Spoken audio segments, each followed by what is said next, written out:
Hi, my name is Nat Case. I am a cartographer based here in beautiful northeast Minneapolis. I was going to be giving this talk back in May, University of Minnesota GIS-LIS Day, but obviously that didn't happen. So here I am talking to you from my backyard towards the end of June.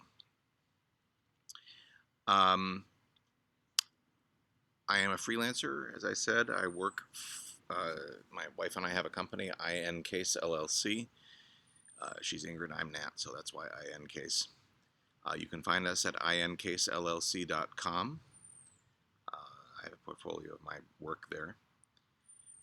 You can also contact me if you want there. I welcome feedback on this talk. This talk came out of a long frustration with two approaches that I've listened to and been part of for 30 years now.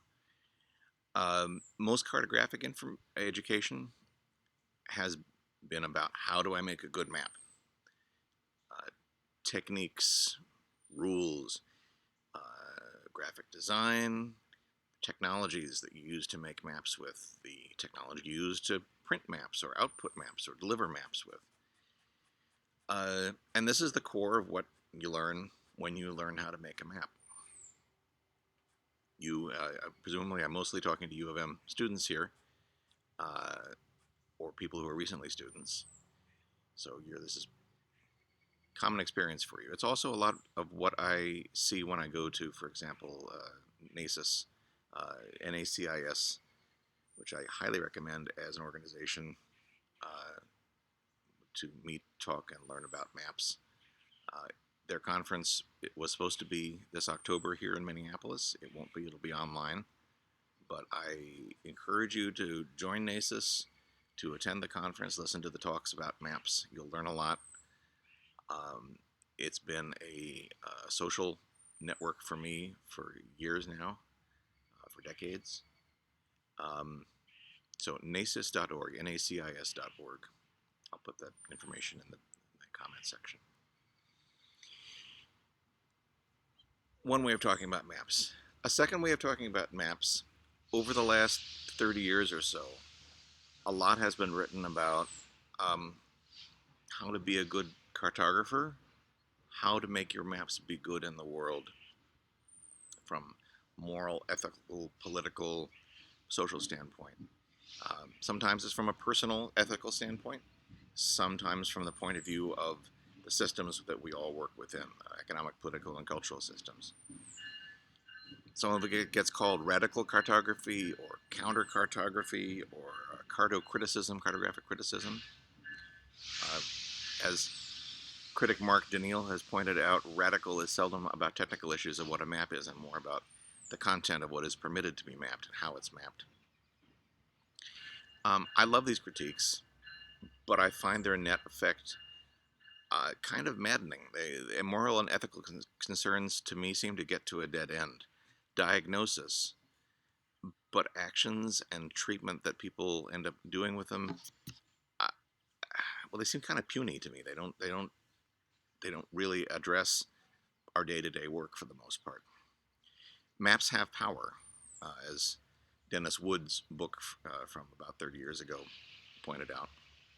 But we cartographers don't really exercise a lot of power, personally. The president doesn't answer my phone call. And there's kind of an eye roll that practical-minded cartographers, if I can generalize, I see when carto criticism comes out. It's all very interesting, but so what?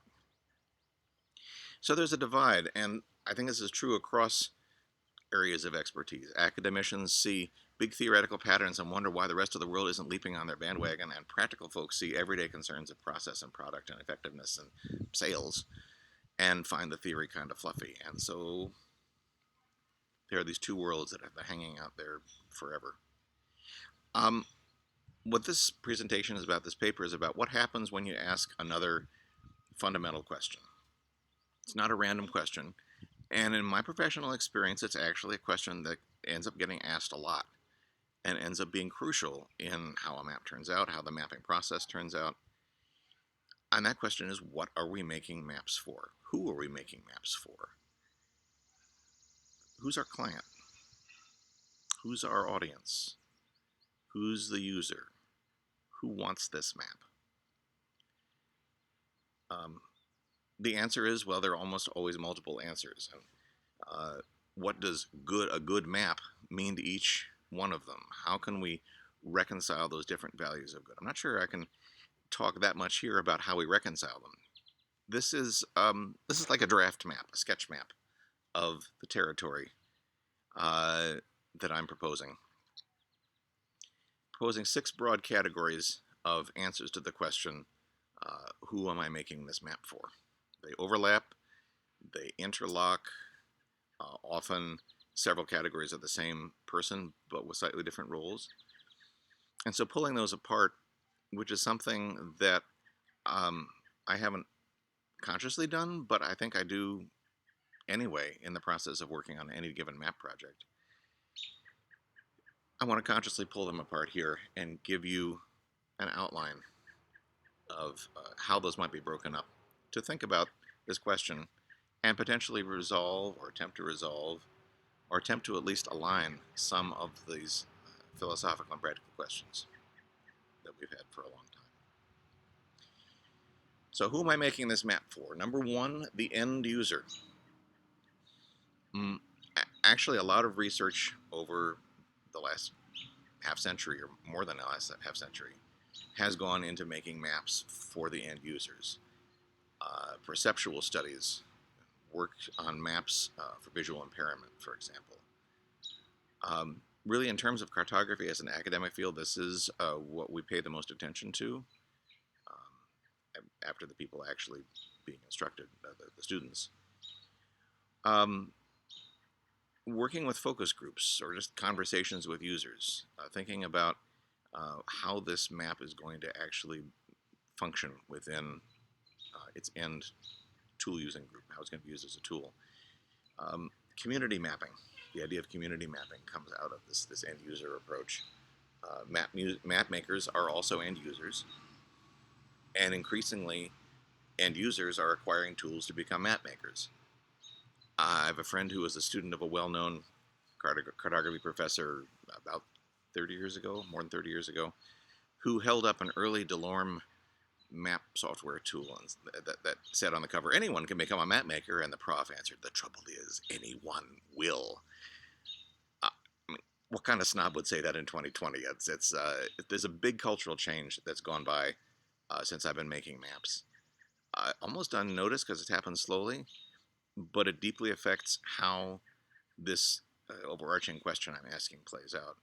What it means to be a professional map maker has changed in the same way that being a graphic designer changed with the advent of cheap desktop publishing, or that photography as a profession changed with the advent of snapshot camera, or now the mobile phone, or that writing as a job changed with expanded literacy, or well, these days you can find examples in pretty much every making field that there's. It used to be that being a professional meant you had the tools that allowed you to actually do the job, and now those tools are cheap, and so people can be hobbyists that come up to a certain level of quality, but there's still people you want to pay attention to it more focusedly. Um, Maybe you are an end user for your map. A lot of recreational map, a lot of the recreational map field operates this way. Um, yeah, you have you're a mountain biker, and nobody's made a decent map of those trails. There you go. Um, Personal relationship can be specifically themed to a map in that way, like mountain biking, or if you're a petroleum geologist or an airplane pilot. What? Why isn't this map working? How can I make it better? How could I, if I were going to make a map, what would it be? I'll make that map. But it's also true in a broad sense, your experiential sense. I know what it's like to read a map.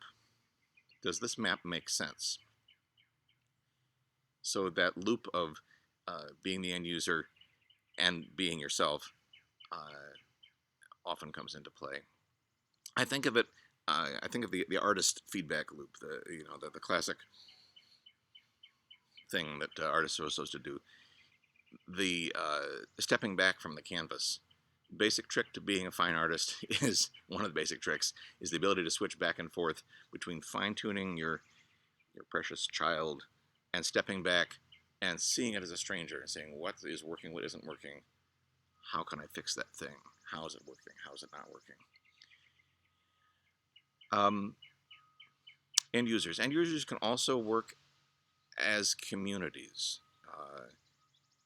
not just as individuals who happen to have the same project, but knowing the variety of needs within a community helps adjust your design for special cases within that community. Knowing the end user community of your particular specialty map, if there is one, by living in it, can help you make a map that's a good fit across that culture. If you live in a place, you know what's important, and if you live in a place long enough, you know what's important to different groups within that place.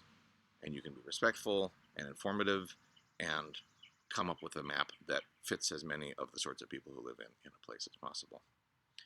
In any case, it can help avoid stupid mistakes.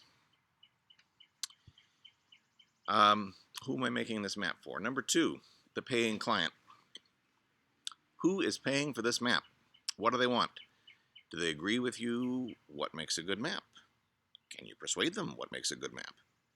Is it worth listening to them because maybe they have actual needs that you can figure out how to address? Is one of those needs that your map fit in their culture, their design, their established map and graphic style? There can be multiple clients. Your client may have a client. I have a marketing firm that is a regular client of mine that has a client that is a real estate firm. That's and they have end users that they're trying to make their maps for. This is not an uncommon situation. Multiple groups may have pooled resources to make this map. I did the map years ago for, or part of the team that made the map for the city of Rochester and Olmsted County parks, streets, parks for the county. I think there were some other players in there. The point is, the people playing for your map have a certain amount of power over that map, whoever they are. They just do. So how do you deal with that? As a map maker, options range from being a prima donna artiste who knows all and you should trust me, to salute, you gave me the orders, I will make the map and I won't ask any questions or give any feedback, I'll just do the best I can. Both actually have pluses and minuses. Prima donnas, if they can carry it off, sometimes end up doing work no one has really imagined before. On the other hand, you can learn a lot actually by working within a well-established system, especially if you can diplomatically ask questions about where a particular procedure or style came from, and especially if, as a contractor, you can work within multiple such systems and learn from each of them. Money is important. Making maps includes distributing maps. How do they get to that end user? Who's paying? How do you keep whatever, let's call a business model, whether or not it's for profit, how do you keep that model going? How do you get to a second edition, a third edition? How do you get to the point where you need to transition platforms? The print isn't working anymore, so you need to deliver it online. The print pad map isn't working anymore, so you need to do a folded version. The map you charge money for, no one's buying it anymore. How do you make it a free map? These may seem like they're outside your purview as a map maker, but they sure affect what work you're going to be doing, so it may be worth at least paying attention and learning how these work and learning the language of the whatever model you're working within. Even if you don't get into the business end of things, you may be able to make suggestions in production that help make the distribution work. I started out working for the Hedberg Maps here in Minneapolis. I worked for them for 22 years. And when we started, we were basically making maps for retail sale. Getting your map into the store is its own project, separate from, it's actually linked in with making a good map. You want to make a map that you can persuade a distributor potentially to carry, to take that into a store and show it off and have the store want it and sell it, so that a retail customer will look at it and say, oh, I want that, and will buy it. And that getting all the links in that chain to work right um, is a lot of what making products for retail sale, even in an online world where you cut out the distributor and the getting it into a store, figuring out how to sell it, and not just how to promote the hell out of it, but how to physically arrange for fulfillment, for distribution, for getting it into people's hands in the form that they want,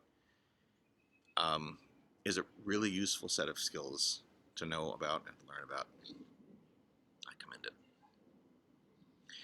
Who am I making this map for? Number 3. I call it your work group. I'd like a better word for it, but that's what I got.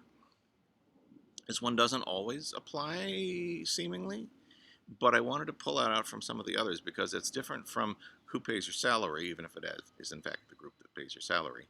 It's also sometimes the client. For example, if you were part of a creative team, you're hired as independent contractors, each hired as independent contractors to make part of some publication or some presentation. Or if your client is a map-specific group. I do work for National Geographic, and so I'm working as a client, or as a vendor for them, but I'm also working within their group, their creative team. I get to talk to them and work with them and make them happy, and so forth. The point is, besides making them happy because they're paying you, you want to make what you do fit well with what they're doing across the group. You want your work and the illustrator and the layout person and the writer and so on to work together. You'll probably work with vendors for printing or display fabrication or for integration into an online presentation. You may even be working with the client's printing or fabrication vendor because you know how the file works, and the prepress or whoever knows how their system works, and you may need to talk to them to troubleshoot to make sure that it turns out right.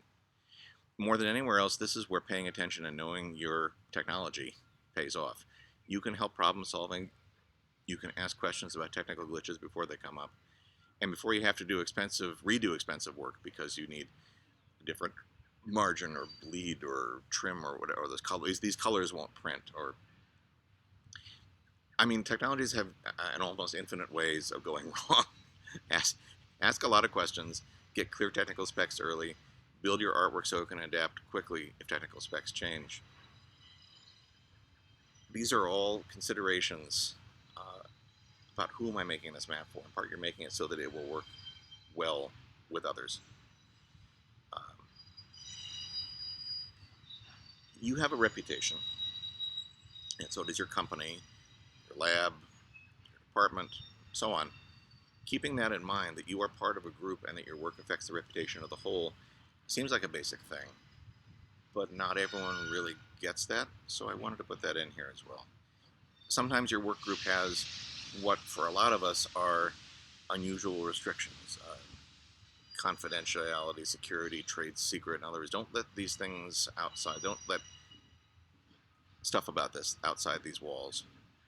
And those restrictions are, well, there are a lot of people among the whole range of cartographers who these affect deeply. I don't just mean people working for the military and intelligence community. There's a lot of non-disclosure agreements and proprietary information and so forth that goes on. So in that sense, your work group, yes, it has to do with your client, but it also might have to do with the cluster you're working within and the culture of clustering that you're working within. So those are 3 areas that are pretty obvious and practical. You can name the people involved for any given project. Who am I making this map for? Number 4, the cartographic tradition.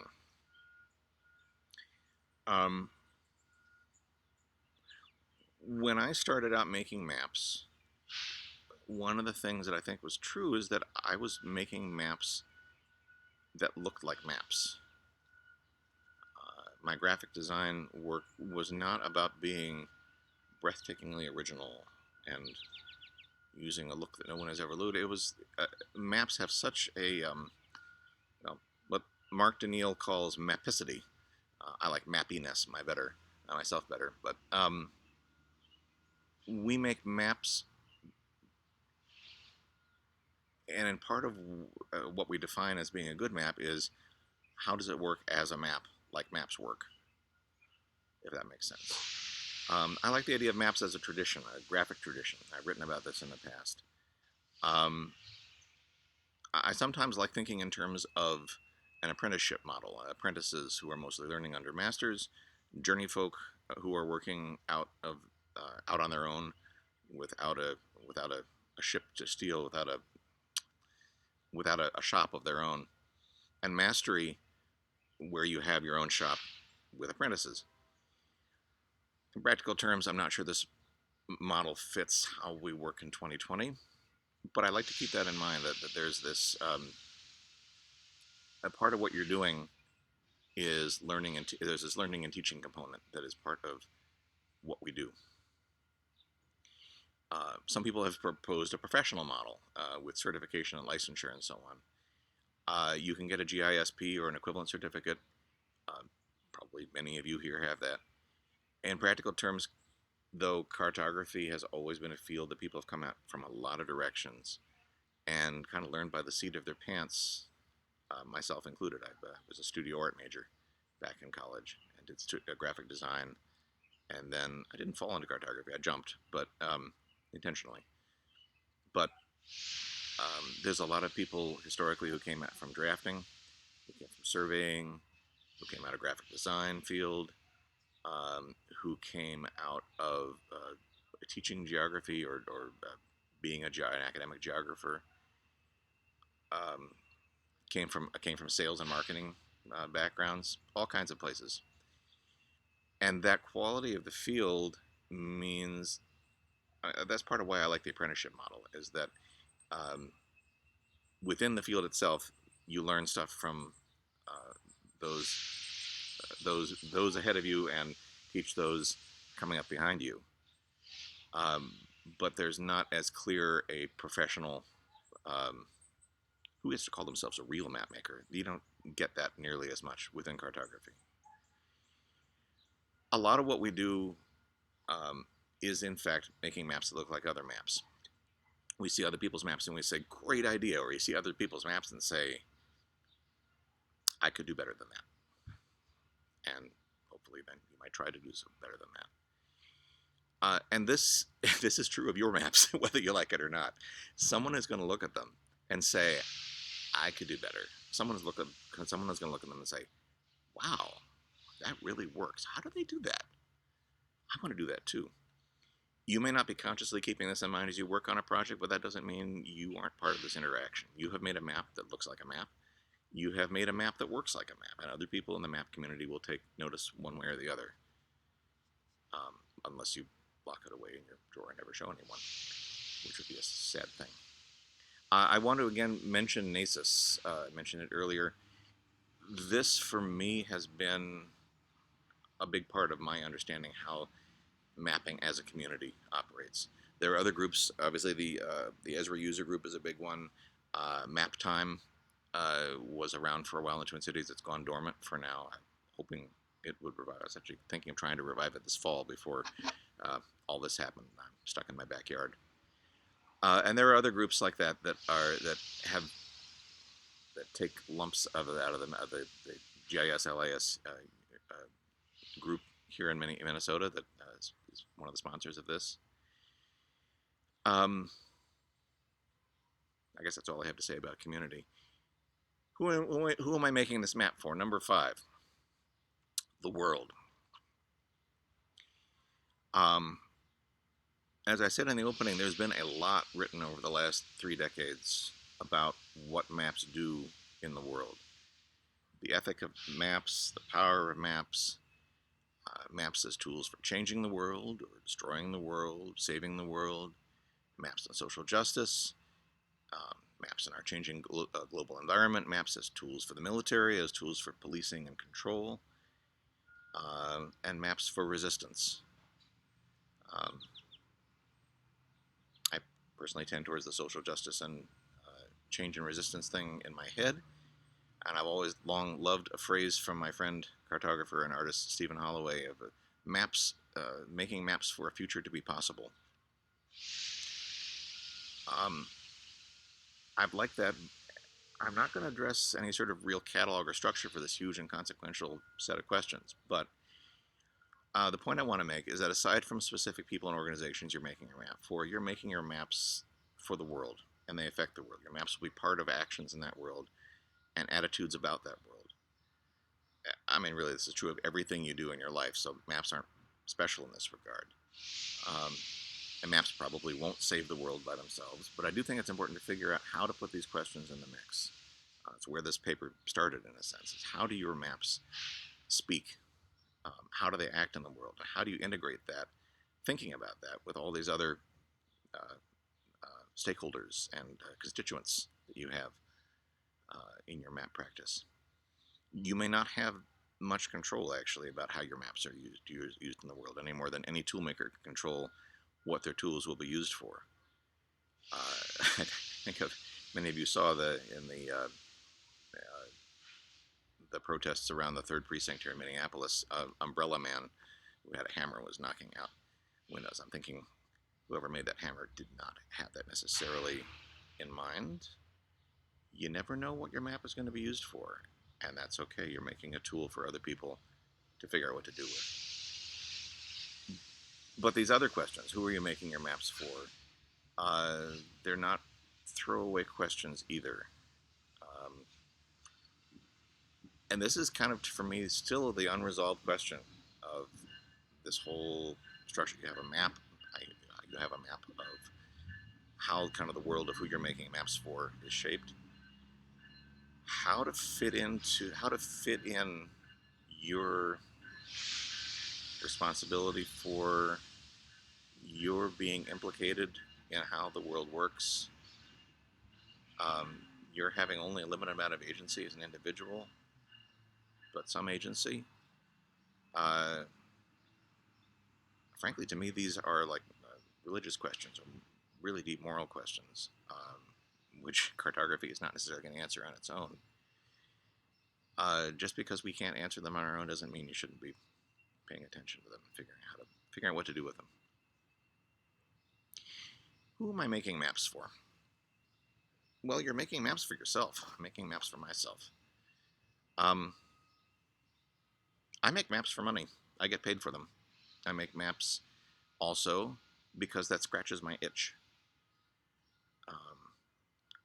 I make maps because people say nice things about them. I don't make maps for public adulation because there's not a lot of that. And frankly, the community of cartographers, in my experience, tends to really roll its eyes heavily over people who are relentlessly self-promoting. We're a pretty low-key community and enforce modesty on each other in that regard. There are plenty of motivational or graduation speakers who will tell you some variant on follow your bliss. That's Joseph Campbell's, the mythologist Joseph Campbell's line. And I mean, I enjoy making maps. Personally, if I were giving that kind of graduation speech, which this is not, my advice is to look at what you can do well, what you can get paid for, and what you enjoy doing, and try to triangulate those three.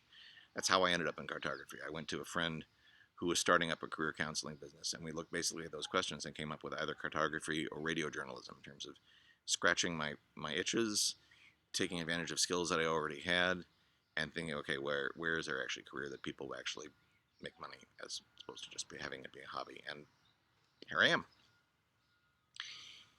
The point here is that when you're looking at who you and your map's constituents are, give yourself a pretty significant vote. This map is something that you make, and you can take credit for your part in it. If it's not making you happy, you can own that. You can try and figure out what's not working in this constellation of who this map is for, or whatever rubric you end up using.